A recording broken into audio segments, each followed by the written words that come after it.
महाराष्ट्रात आता देशी गायींची ओळख राजमाता गोमाता अशी असेल। भारतीय संस्कृती जपणाऱ्या देवाभाऊंच्या महायुती सरकारने हा मोलाचा निर्णय घेतला आहे।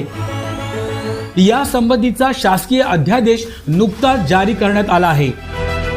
महाराष्ट्रात देशी गायींच्या संख्येत वाढ करून त्यांचं संवर्धन करण्याच्या दृष्टीने देशी गायींच्या पालन पोषणासाठी पशुपालकांना प्रेरित करण्यासाठी हा महत्त्वाचा निर्णय घेण्यात आला आहे। राज्यात देशी गायींच्या संवर्धनासाठी प्रति गाय प्रतिदिन 50 रुपये अनुदान देण्यात येईल।